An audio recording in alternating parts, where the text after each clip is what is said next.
सबसे पहले तो भारतीय जनता पार्टी के लोगों को जीत मिली है, उन्हें बधाई। और आशा करता हूं कि जो जनादेश दिल्ली की जनता ने उन्हें दिया है उसकी वो प्रतिपूर्ति करेंगे। मेरे लिए कोई प्रसन्नता का और दुख का विषय नहीं है, मैं बीच में खड़ा हूं। प्रसन्नता इस बात की है कि करोड़ों लोगों ने आशा लगाई थी, करोड़ों लोग अपनी नौकरियां छोड़ के आए थे, व्यवसाय छोड़ के आए थे, दुश्मनियां ली थी लोगों ने।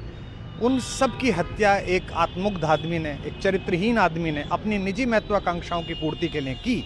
उसको दंड मिला, ईश्वरीय विधान से दंड मिला।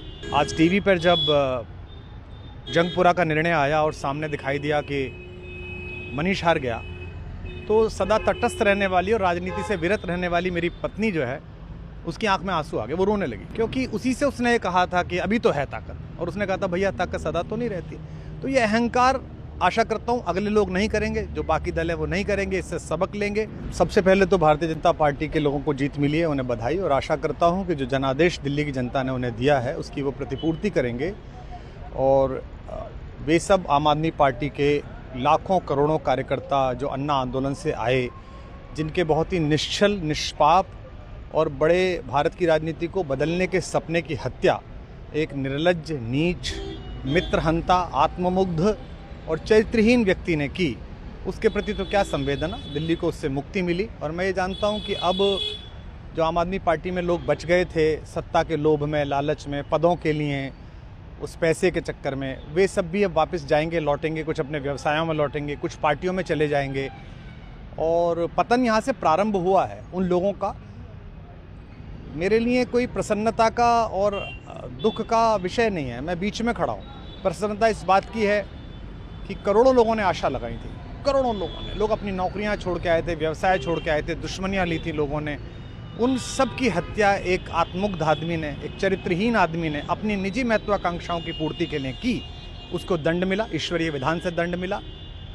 प्रसन्नता इस बात की भी है कि न्याय हुआ।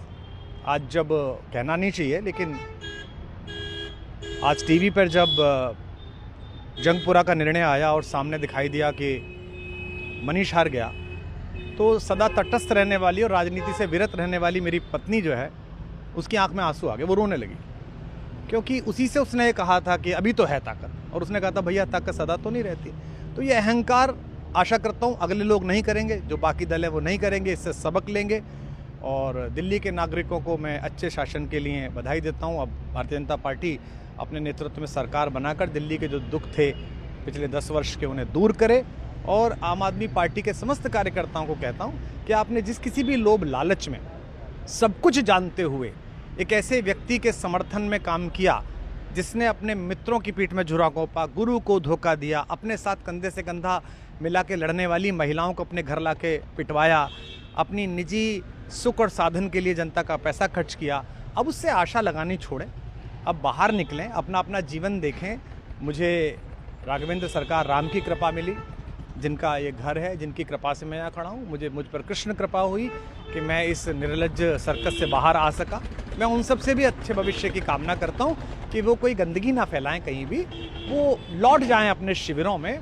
जिस तरह माधव को, कृष्ण को दूत देख कर भी भरी सभा में अट्टहास करने वाला दुर्योधन जो ये कहता था सुचिग्रम नैव दास्यामि बिना युद्धे न केशवः, बिना युद्ध के 5 गांव भी नहीं दूंगा, आज वो अपनी सीटों के लिए तरस रहा है। और मुझे पता है कि इस दुर्योधन का अंत भी टूटी हुई जंघा के साथ बड़ा ही दारुण होगा। और भारतीय राजनीति एक कलंकित अध्याय के रूप में इस बौने दुर्योधन को और इसके दरबार के तमाम शकुनियों को याद करेगी। मैं उनकी मुक्ति की कामना करता हूं कि ईश्वर उन्हें इस दुख से बाहर निकाले। और समस्त लोगों को बधाई देता हूं कि चलिए अंततः न्याय हुआ। सर, बात करें दिल्ली के चुनाव या यूपी के उपचुनाव मिर्ज़ापुर को लेकर, चुनाव आयोग पर तमाम तरह के आरोप लगाए जा रहे हैं। अखिलेश यादव ने कल कहा कि वहाँ उपचुनाव में मिलकर, ये राजनीतिक विषय है, इस पर मैं राजनीतिक कार्यकर्ता नहीं हूँ, तो इस पर मेरी टिप्पणी शोभनीय नहीं है। वो आपस में सब जाने।